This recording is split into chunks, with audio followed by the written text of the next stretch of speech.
Welcome to another video. Hope everyone's doing alright and that. And welcome to the second and final part of the iconic Concorde build. If you watch part one, you'll have seen I got off to a bit of a flyer. Managed to get it all built up and get a nice coat of primer on it. It went together pretty well. No real serious issues. And the primer is looking absolutely fantastic.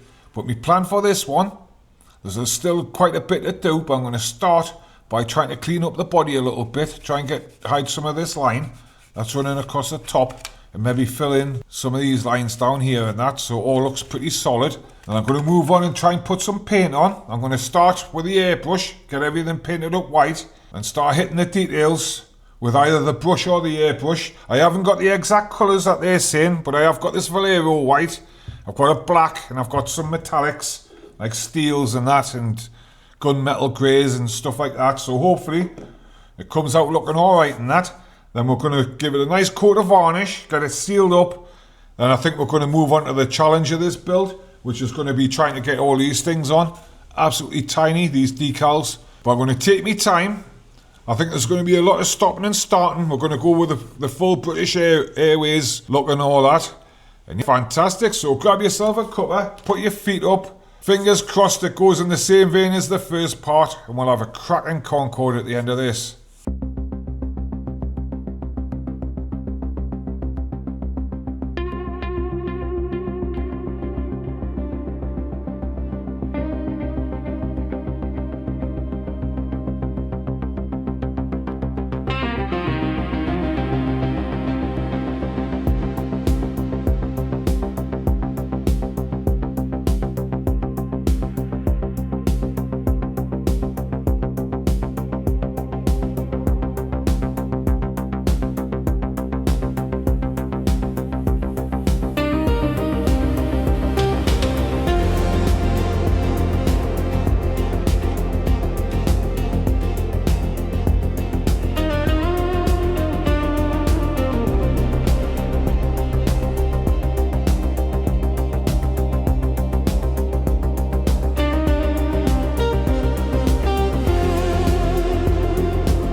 leave it here. I took it about as far as I can. And there you have it, the Revell Concorde. And I don't really know what to say about this one. Except, was it me or was it a bad kit? I think I might have just experienced my first truly bad kit. Because in places, this was proper awful to build. It was horrible. If I wasn't making a YouTube video, I would have probably put it in the bin. But it started, the second part, but we started off fine. Got the paint on and that went down pretty well.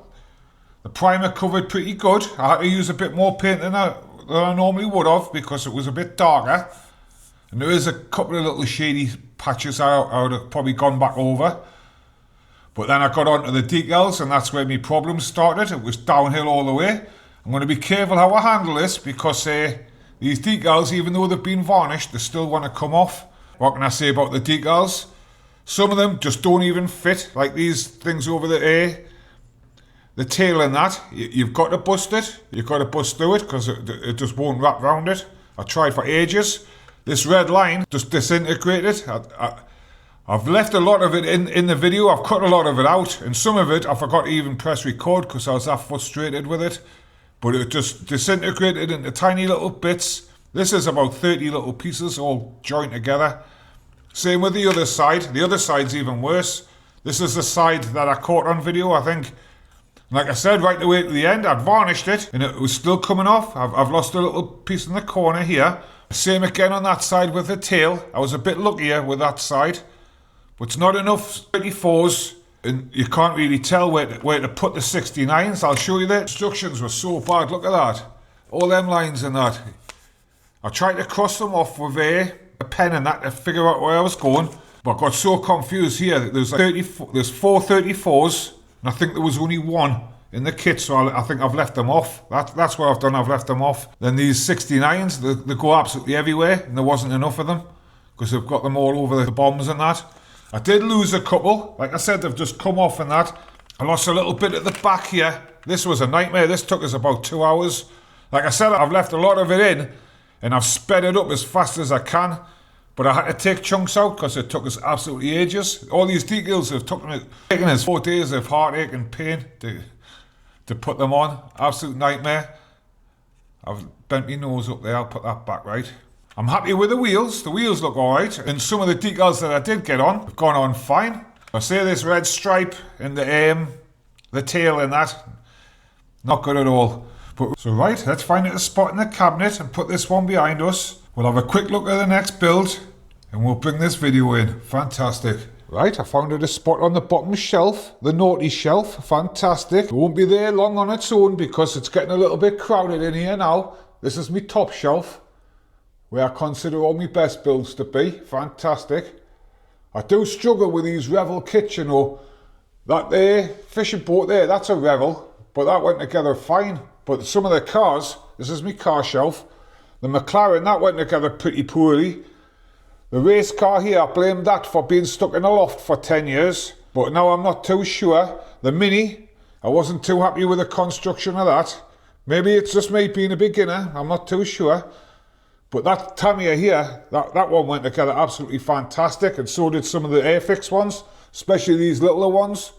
The little Airfix ones are great little kits, you know, I love them. The little Airfix vehicles, fantastic. But we've got me tanks in that. I think these might be making their way down to the bottom shelf at some point. And the Lancaster bomber, I wouldn't mind doing that again. I think that was a Revell kit, but I wouldn't mind having a go at an Airfix one or something just to see if it's any different, because I live right in the heart of bomber country. So right, let's have a look at the next build and bring this video in. All that's left is to thank everyone for watching. If you liked it, hit likes and subscribes. Do all the YouTubey stuff for us and that. I'm not a professional modeller. And not all my builds are going to turn out perfect, but I am having a go. And hopefully getting better one model at a time. Next time we're going to be back on with the cars, and it's another Tamiya kit. A bit of an 80s icon, bit of a rally car and that. I think it's my first rally car. We're going to be having a go at this thing. The Revell 5 Turbo, absolutely fantastic.